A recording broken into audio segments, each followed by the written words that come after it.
అందరికీ నమస్కారం. Welcome to Suman TV. Top doctors ని మీ దాకా చేర్చి వారి ద్వారా సరైన విషయాలు చాలా కరెక్ట్ ఇన్ఫర్మేషన్ తో డేటాతో తీసుకోవడమే మా ధ్యేయం అండ్ మీ దాకా చేర్చడం మా లక్ష్యం. కాబట్టి ఇవాళ ఒక చాలా అనుభవజ్ఞులైన ఎండోక్రైనాలజీ ఎక్స్పర్ట్ ని కలవబోతున్నాం. ప్రొఫెసర్ పివి రావు గారు 40 సంవత్సరాల వారి కెరియర్ లో ఎండోక్రైనాలజిస్ట్ గా ప్రధానంగా క్లినికల్ ట్రయల్స్ చాలా ముందు చూపుతో ముందే రాబోయే ట్రెండ్స్ ఏంటి మెడికల్ సిస్టమ్స్ లో అని కనిపెట్టి ఆయనే ట్రయల్స్ నిర్వహించి ఆ తర్వాత అవి మార్కెట్లోకి రావడం జరుగుతూ ఉంటుంది.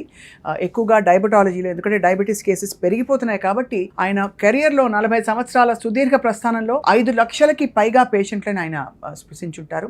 అలాగే చాలా మందికి చాలా యూస్ఫుల్ ఇన్ఫర్మేషన్ ఇస్తూ వారి జీవితాన్ని, మెడికల్ ప్రయాణాన్ని సార్థకం చేసుకున్నారు. మన అదృష్టం ఇవాళ వారు మన స్టూడియోలో ఉండడం. ఎందుకంటే అంత ఎక్స్పీరియన్స్ తో మనం చేస్తున్న చిన్నపాటి తప్పులేంటి, ఎలా సవరించుకోవాలో కూడా చెప్తారు. సార్ నమస్కారం, స్వాగతం.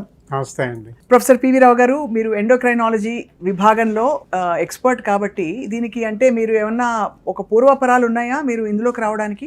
ముఖ్యంగా ముందు నుంచి కూడా నేను ఎంబీబీఎస్ అయిన తర్వాత రీసెర్చ్ సైడ్కి వెళ్ళాను అనమాట. గవర్నమెంట్లో ఐసీఎంఆర్లో రీసెర్చ్ ఫెలోగా వెళ్ళిపోయాను. ఇక ఆ తర్వాత ఢిల్లీలో కూడా మా ప్రొఫెసర్లు అంతా మెడిసిన్ ప్రొఫెసర్లు, నేను పనిచేసిన మెడిసిన్ ప్రొఫెసర్లు ఆ రోజుల్లో 1970 మొదటి సంవత్సరాల్లో ఆయన ఇండియాలోనే ప్రఖ్యాత డయాబెటీస్ స్పెషలిస్ట్ అనమాట. సో ఆయన దగ్గర పనిచేశాను కాబట్టి ఇక ఆయన ద్వారా నేను భారతదేశంలో డయాబెటీస్కి సంబంధించిన విషయాలు నేర్చుకోవడం, దానికి సంబంధించిన సంస్థల్ని నిర్వహించడం, ఇలాంటివన్నీ చేశాను. ఆయన ద్వారానే మాకు ఈ కొత్త విషయాల్లో ఈ ప్రయోగాలు చేయటం అన్ని కూడా 1983 నుంచి నేను ఢిల్లీలో ఉన్నాను. 83 వరకు మెడ్రాస్లో పనిచేశాను. అప్పుడు కూడా మేము అక్కడ కూడా అంత డయాబెటీస్ మీద ఎక్కువగా డాక్టర్లు ఆ రోజుల్లో బాగా మాట్లాడుతూ ఉండేవాళ్ళు. అలా నాకు వారి పరిచయంతో డయాబెటీస్లో ప్రవేశించాలనేటువంటి ఆలోచన కలిగింది. అలాగే ఇక 1978 నుంచి కూడా డయాబెటీస్ లోనే రకరకాల కార్యక్రమాలు నిర్వహిస్తూ రకరకాల విషయాలు తెలుసుకుంటూ, అలాగే డిగ్రీలు కూడా సంపాదిస్తూ ఆల్ ఇండియా ఇన్స్టిట్యూట్ లో మెడికల్ సైన్సెస్ లో పనిచేశాను. 7 ఏళ్ళు అక్కడ పనిచేశాను. ఆ తర్వాత ఇక్కడ నిమ్స్ హాస్పిటల్కి వచ్చి ఇక్కడ కూడా గవర్నమెంట్ లో దాదాపు 25 ఏళ్ళు నేను ప్రొఫెసర్ గా రిటైర్ అయ్యాను నిమ్స్ హాస్పిటల్. అందుకని మాకంతా లైఫ్ అంతా కూడా ఇక ఒకటే డయాబెటీస్ గురించి ఎన్నో రకాల పరిశోధన కార్యక్రమాలు మాకు ఎక్కువ. ఇంత దారుణంగా డయాబెటీస్ పెరిగిపోవడం మీ కళ్ళ ముందు మీరు చూసుంటారు. అయితే భారతదేశం డయాబెటీస్ క్యాపిటల్ అంటారు, అంతా అంటే జంక్ ఫుడ్ అంటారు. కానీ వెస్ట్ లో తినేది జంక్ ఫుడ్డే, మనం చెప్పే జంక్ ఫుడ్ అంటే. మీరు కరెక్ట్గా చెప్పారు, కరెక్టే. ఆ జంక్ ఫుడ్డే మనం తింటాం, లేదా మనకి వేరే జంక్ ఫుడ్లు కూడా ఉన్నాయి. మన కారపూసలు, మన సమోసాలు, మన పకోడీలు, మన మిక్చర్లు కూడా వాళ్ళ జంక్ ఫుడ్ ను వాళ్ళు ఎలా అనుకుంటాం, మనం కూడా మన స్నాక్స్ అలా జంక్ ఫుడ్ అనుకోవాలి. అవును. ఈ కారణాలన్నీ లోపల కారణాలు ఒకటే, డయాబెటీస్ ఎక్కువ అవటానికి కారణాలు. జంక్ ఫుడ్ అనేది భారతదేశం జంక్ ఫుడ్ వేరు, వాళ్ళ జంక్ ఫుడ్ వేరు. మనం తింటున్నాం, వాళ్ళు తింటున్నారు. సో మనం కూడా ఆందోళన పడాల్సిన జంక్ ఫుడ్స్ ఉన్నాయి మన సిస్టమ్ లో. చాలా ఉన్నాయి. ఒకప్పుడు అది అంటే మనకి సంతోషం వచ్చినా దుఃఖం వచ్చినా ముందు తట్టేది ఫుడ్డే కాబట్టి ఫుడ్ ద్వారా చాలా అన్యాయాలు జరిగిపోతున్నాయి రోజు. అయితే సార్ తప్పకుండా మేము మిమ్మల్ని మళ్ళీ డిస్టర్బ్ చేస్తాం. మా సుమన్ టీవీ వ్యూవర్స్ కి సరైన ఇన్ఫర్మేషన్, అంటే ఇప్పుడు అన్ని ఎక్స్ట్రీమ్స్ వచ్చేసాయి సార్. ఆ ఎక్స్ట్రీమ్స్ పక్కన పెట్టి moderate and healthy happy life style కోసం అడుగులు వేద్దాం. మీ నుంచి మేము మరింత సమాచారం తెలుసుకుంటాం ఎప్పటికప్పుడు.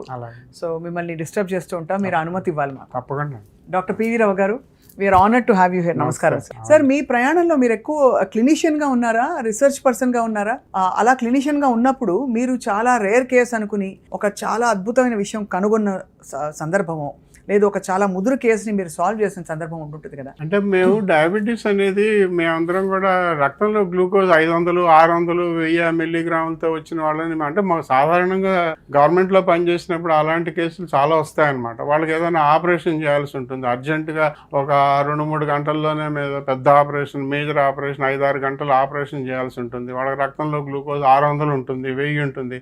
మా డాక్టర్లు, ఎనస్థీషియా వాళ్ళు, మా సర్జరీ వాళ్ళు వాళ్ళని మీరు 120 మిల్లీగ్రాములకు రప్పించండి దాన్ని అని చెప్తారు అనమాట. అదే మాకు చాలా గొప్ప విషయం. 2-3 గంటల్లోనే 600 షుగర్ని మరి శరీరంలోని మిగతా అవయవాలు పాడవకుండా దాన్ని 600 నుంచి 120కి రప్పించేసి మరి డాక్టర్లకి ఇది సాధారణంగా మాకు అది అత్యద్భుతమైన కార్యక్రమంగా కాకుండా ప్రతిరోజు మేము సాధారణంగా గవర్నమెంట్ హాస్పిటల్లో ఇవి బయట ప్రాక్టీస్లో ఇలాంటివి చేయడం కష్టం. దానికి సంబంధించిన డాక్టర్లు ఉండాలి, సంబంధించిన పరీక్షలు అన్నీ ఉంటాయి కాబట్టి మాకు వీటినే నేను ఎక్కువగా చెప్పుకుంటే మీరు ఏదైనా అద్భుతాలు సాధించారా అంటే మేము సాధించిన అద్భుతాలు క్లినికల్లో 1000 షుగర్ ఉన్నా కూడా 1000 మిల్లీగ్రాముల షుగర్ ఉన్న వాళ్ళకి కూడా 1-2 గంటల్లో దాన్ని 100కి రప్పించేసి ఏం చేస్తారు సార్? మందులు ఇవ్వడం.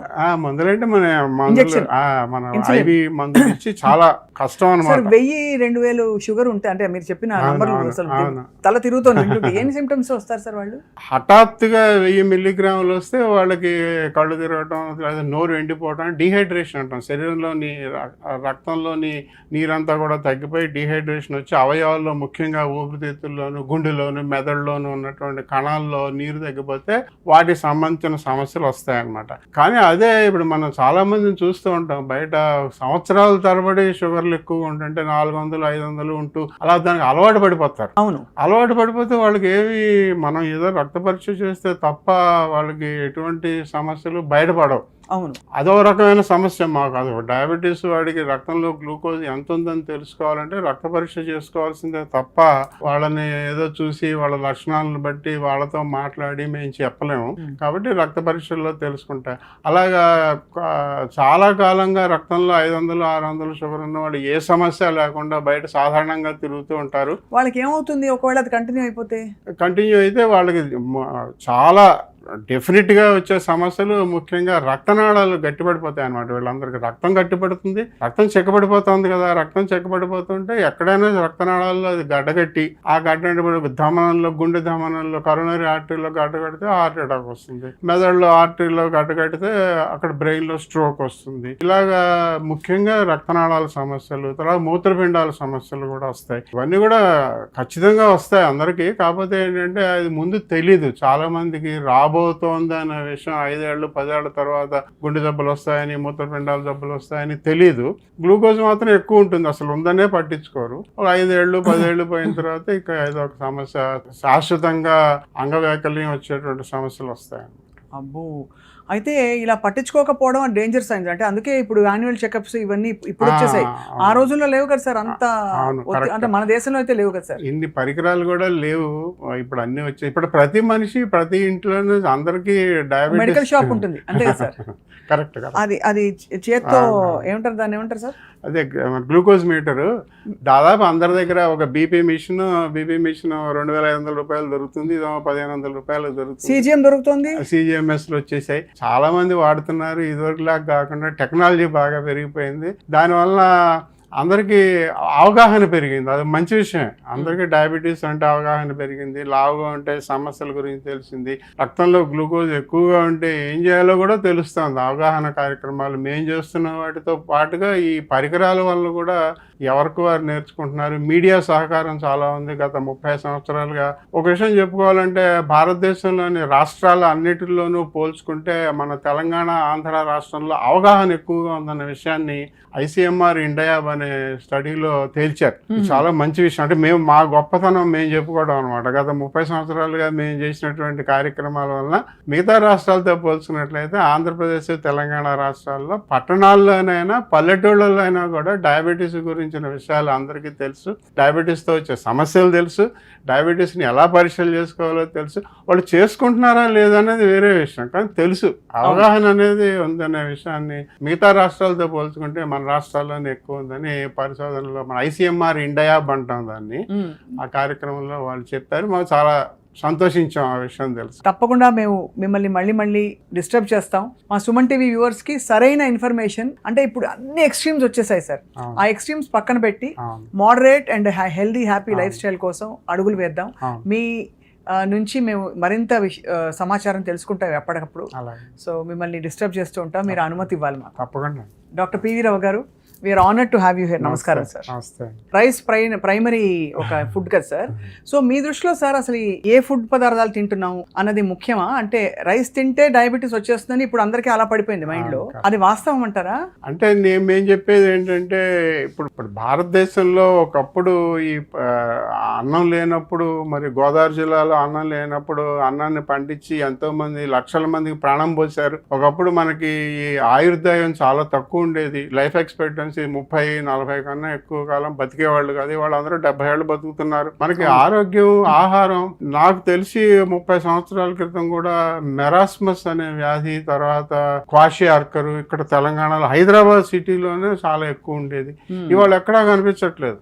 అంటే మనం ఆహారపరంగా, ఆరోగ్యపరంగా మనం ఎంతో సాధించాం కదా 30 సంవత్సరాలుగా. ఎనీమియా అనేది ఒకటి కనిపిస్తుంది, రక్తహీనత మొత్తం అందరికి ఉంది. కానీ ఈ కంటి ఇప్పుడు రేచీకటి అనేవాళ్ళం, ఇప్పుడు నిక్టలోపియా అని చెప్పేసి, వైటమిన్ ఏ డెఫిషియన్సీ కంప్లీట్ గా పోయింది. ఇవన్నీ కూడా మనం మన ఆహార విషయాల్లో మార్పుల వలన ఆరోగ్యం పెంచుకుని మనం ఇవన్నీ కూడా సాధించగలిగాం గత 20 సంవత్సరాలు. ఇలాగే ఒకప్పుడు మరి 100 సంవత్సరాల క్రితం ఆహారం అంత లేని రోజుల్లో, మరి అన్నం లేని రోజుల్లో జొన్నలు, రాగులు, సజ్జలు లాంటివి తింటూ మనం కొన్ని సమస్యలకు కూడా లోనయ్యాం. కానీ వాళ్ళ తేలిగ్గా జీర్ణమయ్యేటువంటి అన్నం అనేది దొరకటం వలన వరి పండుతోంది. భారతదేశంలో వరి ఎక్కువగా పండే రాష్ట్రాలు ఆంధ్రప్రదేశ్, తెలంగాణ. వాళ్ళ భారతదేశం మొత్తానికి వరి ఎక్కువ పండేటువంటి రాష్ట్రం తెలంగాణ రాష్ట్రం. కాబట్టి దీన్ని తప్పుబట్టి దీని వలన దోషాలు ఉన్నాయి, హాని కలుగుతోంది అని అందరూ చెప్పుకోవటం అంత మంచి విషయం కాదు. కాకపోతే మీరు తినేటువంటి ఆహారంలో వరి ఎలాగా మీరు వాడుకుంటున్నారు? 2 సార్లు మరబట్టారా, ఒకసారి మరబట్టారా? తర్వాత ఇవాళ మరి చెప్పుకోవాల్సిన విషయం ఏంటంటే, ఈ ధాన్యాన్ని బాగా మరబట్టి ఆ పైన ఉన్నటువంటి హస్క్, ఆ ఓకా చుట్టూ తీసి దాంట్లోంచి ఆయిల్ తీసినట్లయితే బ్రాన్ ఆయిల్ కి ఎక్కువ డబ్బు వస్తుంది, మనం బియ్యం అమ్ముకున్నా కూడా. అందుకని బాగా మరబట్టేసి మరి ఇవన్నీ బయటకు తీసి ఆయిల్ అమ్ముకోవటం ముఖ్యం కానీ బియ్యం ముఖ్యం కాదు అనే ఉద్దేశంతో బాగా తెల్లగా శుభ్రంగా జీర్ణం అయిపోయి, ఆహారం తీసుకున్న, అన్నం తీసుకున్న అరగంటలోనే మొత్తం జీర్ణమైపోయి రక్తంలోకి వెళ్ళి గ్లైసిమిక్ ఇండెక్స్ ఎక్కువ పెరిగిపోయేలాగా అలాంటి ఆహారం తీసుకోవటం మన తప్పు, మన వంట పద్ధతుల్లో తప్పు, అంతేగాని అన్నాన్ని తప్పు పట్టకూడదు. ఎంత గొప్ప మాట అన్నారు సార్. అంటే మీ అనుభవం కనిపిస్తుంది స్పష్టంగా. అన్నాన్ని తప్పు పట్టలేము, మనం పండించే విధానం, దాన్ని ప్రాసెస్ చేసే విధానం తప్పు కాబట్టి అది మనకి చేటు చేస్తుంది. సార్ ఇప్పుడు మీరు ఈ డయాబెటీస్ పరీక్షల్లో మనకి HbA1c ఒకటి కామన్ గా, ఫాస్టింగ్ గ్లూకోజ్, అయితే ఇప్పుడు ఫాస్టింగ్ ఇన్సులిన్, హోమాయార్ ఇవన్నీ అంటున్నారు. మీరు ఏది ప్రామాణికం అంటారు? రక్తంలో గ్లూకోజ్ ఎక్కువగా ఉంటేనే డయాబెటీస్ నిర్ధారణ చెప్తున్నాం, మనం డయాగ్నోస్టిక్ గా వాడతాం. అలాగే రక్తంలో గ్లూకోజ్ తగ్గడం అనేది ఒక టార్గెట్ గా పెట్టుకుని మనం మందులు ఇస్తున్నాం అనమాట. మందులు ఇవ్వడానికి, నిర్ధారణ చేయడానికి రక్తంలో గ్లూకోజ్ అనేది ప్రామాణికం, దాంట్లో తిరుగులేదు. HbA1c అనేది ప్రామాణికం కాదు, కానీ ఒక రకంగా మనకు ఉపయోగం అనమాట. అంటే 3 నెలలకు ఒకసారి, గత 3 నెలలు బాగుందా లేదా మనం చేసిన చికిత్స అని తెలుసుకోవడానికి వాడుతున్నాం HbA1c అనేది. కాకపోతే ఇక రాబోయే కాలంలో రక్తంలో గ్లూకోజ్ యొక్క అవసరం తగ్గిపోతోందని ఒక కొత్త సూచనలు వస్తున్నాయి. రక్తంలో గ్లూకోజ్ రోజంతా కూడా ఒకలానే ఉండదు, అది 20 సెకండ్లకు ఒకసారి మనం చేయగలిగినట్లయితే మారిపోతాం. ఆ మారిపోవడం కూడా వేరియబిలిటీ చాలా ఎక్కువగా ఉంటుంది అనమాట. అంటే ఒక 5 నిమిషాల క్రితం 100 ఉంటే 5 నిమిషాల తర్వాత 300 ఉండొచ్చు, మళ్ళీ 5 నిమిషాల తర్వాత మళ్ళీ 50 ఉండొచ్చు. వేరియబిలిటీ ఎక్కువ ఉంటుంది. కాబట్టి ఏదో రక్త పరీక్ష చేసి ఉదయం తిన్న తర్వాత, గంట తర్వాత, 2 గంటల తర్వాత రక్త పరీక్ష చేసి దాంట్లో ఉన్న షుగర్ని బట్టి ఆ రోజంతా ఇలాగే ఉందని మనం ఊహించి మందులు ఇవ్వటం అనేది తప్పు. సో మరి డయాబెటీస్ ఉందా లేదా అని ఎలా నిర్ధారిస్తాం మనం? అదైతే రక్తంలో గ్లూకోజ్ దానికి మంచి ఒక నెంబర్ కూడా ఇచ్చేసారు, సంఖ్య. 125 ఉంటే డయాబెటీస్ లేదు, తినక ముందు 126 ఉంటే డయాబెటీస్ ఉంది. అలాగా ఫాస్టింగ్ అంటున్నారు. ఫాస్టింగ్ బ్లడ్ గ్లూకోజ్ తిన్న తర్వాత 140, 200 నెంబర్లు ఇచ్చారు. సో ప్రతిదానికి సంఖ్యలకు ఆధారంగా మనం చేస్తున్నాం. అది రీజనబుల్ ఎస్టిమేట్ అని చెప్పొచ్చు. ఒకప్పుడు ఇండియా హెల్దీగా ఉండేది, ఇప్పుడు బాగా అన్హెల్దీగా మారిపోయిందని మనం చాలా బాధపడుతున్నాం. వాటికి ప్రధాన కారణాలు ఏంటంటే, నడిచేస్తే ఆ హెల్త్ వచ్చేస్తుందా, జిమ్కి వెళ్ళిపోతే హెల్త్ వచ్చేస్తుందా, సెడెంటరీ లైఫ్ ఒక్కటే కారణమా, లేదు మనం జంక్ ఫుడ్ తింటున్నాం అంటాం, రోజు పని కట్టుకుని ఎవరు బర్గర్లు, పిజ్జాలు కూడా తింటారు సార్. సో మరి ఏమిటి సార్ కారణం? అలాగే పకోడీలు, బజ్జీలు కూడా ఈ మధ్య తినలేదు. ఇప్పుడు ఒక్క పకోడీ తింటే దాని క్యాలరీస్ అంతా ChatGPTలో చూసి మరి తింటున్నారు. మాలాంటి వాళ్ళు. సో మీరు చెప్పండి సార్. అలా చేయడం చాలా మంచి పని అండి. మీరు చెప్పింది చాలా బాగుంది. ఇప్పుడు నెమ్మదిగా గూగుల్లో అన్నీ వచ్చేసాయి కాబట్టి మీరు పకోడీ తిన్నప్పుడు దాంట్లో ఎంత క్యాలరీలు ఉన్నాయని తెలుసుకొని తింటాం. క్యాలరీలో నేను ముఖ్యంగా చెప్పేది మీరు చూడండి, చాట్ జీపీటీలు చూస్తూ ఉండండి, గూగుల్లో చూస్తూ ఉండండి. ప్రతిదాన్ని కూడా మీరు అందులో ఏముందని తెలుసుకోవడం చాలా ముఖ్యం. అవును, ఇప్పుడు మనకి సమస్యలన్నిటికీ అదే మూల కారణం, మన ఆహారమే. కాబట్టి పకోడీలో ఎంత నూనె ఉందో తెలుసుకోవాలి, బాగా ఉంటుంది, అది ఇంపార్టెంట్. అంతేగాని అందులో ఎంత షుగర్ ఉంది, ఎంత కార్బ్స్ అనేది అనవసరంగా దాని మీద ఒక దుష్ప్రచారం జరిగిపోయింది. రైస్ తినకూడదు, అన్నం తినకూడదు, పంచదార తినకూడదు, కార్బ్స్ అనేవి తగ్గించేయాలి, కట్ చేయాలి. కార్బ్స్ తగ్గిస్తే చాలా సమస్యలు వస్తాయి. 55% కన్నా తక్కువ కార్బ్స్ అంటే మనం తీసుకున్నటువంటి పిండి పదార్థాన్ని, మనం మనిషి అనేవాడు పిండి పదార్థాల మీదే బతుకుతున్నాడు. అయితే 1800 క్యాలరీస్ వేసుకుంటే ఉజ్జాయింపుగా అందులో 900 క్యాలరీస్ దగ్గర మీకు కాఫ్ నుంచి రావాలంటున్నారు. రాకపోతే మనకు ఆరోగ్య సమస్యలు ఎక్కువ అవుతాయి అన్నమాట. 55% ఉండాలి, 55% కాదు, 55% ఉండాలి. అంటే 1000 క్యాలరీస్ అనుకుంటే కూడా sir 250 grams of carbs we need. 100%. Because 250 into 4 ఒక్కొక్క gram of carb is 4 calories కదా సార్. కాబట్టి 55% అయినా కూడా పిండి పదార్థం ఉంచుకోవాలి. మనకి వాళ్ళ భారతదేశంలో ఆహారంలో లోపాలు ఏం జరుగుతున్నాయంటే, ఒకటి ప్రోటీన్ తక్కువ ఉంది, ఆ మాంసకృతులు తక్కువ ఉండటం వలన మన అందరికీ చాలా సమస్యలు వస్తున్నాయి, అదొక విషయం. రెండో విషయం ఏంటంటే నూనె పదార్థాలు ఎక్కువ అవుతున్నాయి. మామూలుగా నూనె పదార్థాలు ఎక్కువ అవటం అంటే, మరో విషయం చెప్పుకోవాలంటే, మనం వాడేటువంటి వంట పద్ధతులు మనం దాన్ని బాగా మరిగిచ్చి, అంటే నూనెలో ముంచి, ప్రపంచంలోని అన్ని దేశాల్లోనే ఏదైనా ఆహారం తీసుకోవాలంటే దాని మీద వాళ్ళు వేడి చేసుకుని నూనె జల్లుతారు, కానీ దానిలో ముంచి దాన్ని వేడి చేయరు. రెండోది ఏంటంటే, నిన్న పండించిన పదార్థాన్ని, ఆహార పదార్థాన్ని మళ్ళీ రెండోసారి మూడోసారి వేడి చేయడం కూడా మనకు సామాన్యం అయిపోయింది. సో ఆ వేడి చేయడం వల్ల కూడా మనలో ట్రాన్స్ ఫ్యాట్స్ వస్తాయి, ప్లస్ క్యాన్సర్ కలిగించేటువంటి పదార్థాలు కూడా వస్తాయి. ఇటు పక్కన గుండె జబ్బులే కదా, అటు క్యాన్సర్ జబ్బులు కూడా వస్తాయి. కాబట్టి ఇలాగా రెండోసారి వేడి చేయడం అనేది తప్పు. తర్వాత నూనెలో ముంచి వేయించడం తప్పు. ఇవన్నీ కూడా మనం ఎక్కువగా వంట పద్ధతుల్లో, మన భారతదేశం వంట పద్ధతుల్లో ఇవన్నీ జరుగుతున్నాయి, కానీ వీటిని మరీ ఎక్కువగా వాడుతున్నాం అనమాట. ముఖ్యంగా ఏదైనా మనం పెళ్లిళ్ళకి కానీ ఫంక్షన్లకు కానీ వెళ్తే, నిన్న తయారు చేసింది, అదే వాళ్ళ పొద్దున్న తయారు చేసింది వేడి చేసి మనకి ఇస్తున్నాం. మనం కూడా 2-3 రోజులకు ఒకసారి కూరలు చేసుకుని మైక్రోవేవ్ లో పెట్టుకుని తింటున్నాం, రోజు అదే వేడి చేసుకుని. సో ఇవన్నీ కూడా సమస్యలు ఉన్నాయన్నమాట. అంతేగాని ఆహార పదార్థాన్ని తప్పు పట్టకూడదు. అంటే ఏదో బియ్యం తప్పు, లేకపోతే పొటాటో, బంగాళదుంప తప్పు అలా అనకూడదు. దాన్ని వండే పదార్థాల్లో, వండే పద్ధతుల్లో తప్పులు అనమాట. సో ప్రధానమైన కల్ప్రిట్స్ నాకు అర్థమైంది. సూపర్ రిఫైనింగ్ రైస్ అండ్ పిండి పదార్థాలు ఒకటి చెప్పారు. 2 నూనె పదార్థాలు మనం గ్రహించట్లేదు, కార్బ్స్ ని తప్పు పడుతున్నాం, కానీ యాక్చువల్లీ కల్ప్రిట్ ఇది. ఎందుకంటే మళ్ళీ కూరలు వేడి చేస్తే అది బ్యాడ్ ఫ్యాట్ గా మారుతుంది. రెండోది ఆ ఫ్యాట్ కంటెంట్ కూడా బాగా ఎక్కువ అవుతుంది అది. సో చాలా ఇది గ్రహించకుండా చేస్తున్న తప్పులు సార్. ఎందుకంటే 2 కదా బజ్జీలు, ఒక 2 బజ్జీలు తింటే ఒక చక్కగా అంత నూనె వచ్చేస్తుంది మన బాడీలోకి, అంతే కదా సార్? అవును, 3వ వంతు నూనె ఉంటుంది. మీరు పకోడీ కానీ బజ్జీ కానీ కారం పోసేస్తే చేతికి తగలదు, ఏది తగలకుండా నూనె వెళ్ళిపోతుంది లోపలికి. కాబట్టి ఏదైనా మీరు ఒక ఆహార పదార్థం, మన భారతదేశ వంటకాలు ఏం తీసుకున్నా కూడా, మిఠాయిలు కూడా ఏం తీసుకున్నా కూడా దాంట్లో 3వ వంతు నూనె పదార్థం ఉంటుంది అన్నమాట. ఇప్పుడైతే మనకి గతంలో హెల్దీగా ఉన్న ఇండియా అన్హెల్దీగా మారడానికి ఇదే కారణం. అంటే దానికి తగ్గట్టు మనం నడవట్లేదు, ప్రభుత్వ పరంగా ఆలోచించినట్లయితే మనకున్న సమస్యల్ని మనం చాలా తగ్గించుకున్నామండి. ఇప్పుడు భారతదేశం ఒకప్పుడు అనారోగ్యాలు ఎక్కువగా ఉండేటువంటి రోజుల నుంచి వాళ్ళ ఆరోగ్యం ఉన్న వేరే, కానీ కమ్యూనికబుల్ డిసీజెస్ తగ్గాయి, కానీ లైఫ్ స్టైల్ డిసీజ్ కొంచెం పెరిగినట్టే కదా సార్? కరెక్ట్. ఇన్ఫెక్షన్స్ డిసీజెస్ అన్ని తగ్గిపోయినాయి, బాగా తగ్గాయి. అవును. కాకపోతే ఇప్పుడు ఈ నాన్ కమ్యూనికబుల్ డిసీజెస్ అంటే మరి ఈ గుండె జబ్బులు అవుతానేమి, క్యాన్సర్లు అవుతానేమి, ఊబకాయం, డయాబెటీస్, ఇవి పెరిగాయి అనమాట. అలాగా మొత్తం అంతా అనారోగ్యంలో వెళ్ళామని అనుకోకూడదు. మనకి ఇంకా అవకాశం ఉంది. మనకి ఇప్పుడిప్పుడే మిగతా దేశాలతో పోల్చుకుంటే ఇప్పుడిప్పుడే మనం ఈ జబ్బులకు లోనవుతున్నాం. భారతదేశాన్ని డయాబెటీస్ క్యాపిటల్ అని చెప్తారు, కానీ సంఖ్యాపరంగా చూసుకుంటేనే క్యాపిటల్, కానీ మన శాతం చూసుకున్నట్లయితే మన భారతదేశంలో డయాబెటీస్ అమెరికా, చైనాలో ఉన్నట్టు లేదు. మనకి 10%, 25 ఏళ్ళు దాటిన వాళ్ళలో 10% అనమాట. అందుకని మనమేమి అంత మొత్తం పాడైపోయి ఏం లేవు అనారోగ్యంగా. కాబట్టి మనం కూడా ఇప్పుడు తెలుసుకోవడానికి అవకాశం ఉంది, మార్చుకోవడానికి అవకాశం ఉంది, అవగాహనకు అవకాశం ఉంది. ఉందండి. ఆ విషయం తెలుసుకోవాలంటే మనం ఏమి మొత్తం అంతా పాడైపోయాం, మనం తీసుకునేటువంటి ఆహారం అలా ఇలా మిగతా దేశాలతో పోల్చుకుంటే మనమే బెటర్ గా ఉన్నాం. మనమే, అదే కరెక్ట్ సార్, మీరు వాస్తవంగా చెప్పారు. ఇంకా మన కూరగాయలు వాటన్నిటికీ కాస్త గుర్తింపు, గౌరవం ఉంది. వేరే దేశాల్లో హార్డ్ మీట్స్ తినే దేశాలు ఉంటాయి, రెడ్ మీట్ ఎక్కువ తినే దేశాలు కూడా ఉన్నాయి సార్ మన దగ్గర. 20 సంవత్సరాల మోర్టాలిటీ డేటా అమెరికా వాళ్ళ డేటా తీసుకున్నట్లయితే భారతదేశం కన్నా ఎక్కువ మరణాల సంఖ్య వాళ్ళ దగ్గర ఉంది, మన దగ్గర కాదు. వాళ్ళకన్నా మనం చాలా వెనకబడి ఉన్నాం, మన హాస్పిటల్స్ అయితేనేమి, వైద్య సదుపాయాలు అయితే. కానీ చివరికి మోర్టాలిటీ డేటా, మార్బిడిటీ డేటా తీసుకున్నట్లయితే 20 సంవత్సరాలు అమెరికాది ఇండియాది పోల్చుకున్నట్లయితే మనమేమి వాళ్ళతో పోల్చుకుని బాధపడాల్సిన అవసరం ఏం లేదు. మనకు ఆరోగ్యంగానే ఉన్నాం మనం. కాకపోతే రాబోయే కాలంలో మన ఒబేసిటీ పెరుగుతోంది, డయాబెటీస్ పెరుగుతోంది, గుండె జబ్బులు పెరుగుతాయి. ఆ సమస్యలు మనకు ఉన్నాయన్న విషయం మనకు తెలుసు. అవగాహన నేర్చుకుని దానికి కావాల్సినటువంటి పద్ధతులు మార్చుకోవడానికి అవకాశం ఉంది, మనకు అవకాశం ఉంది. మీరు చెప్పినట్టు కూరగాయలు అయితేనే, పళ్ళు అయితేనే, మనం వాడినంత కూరగాయలు, పళ్ళు, ఆహార పదార్థాలు మిగతా దేశాల్లో లేవు.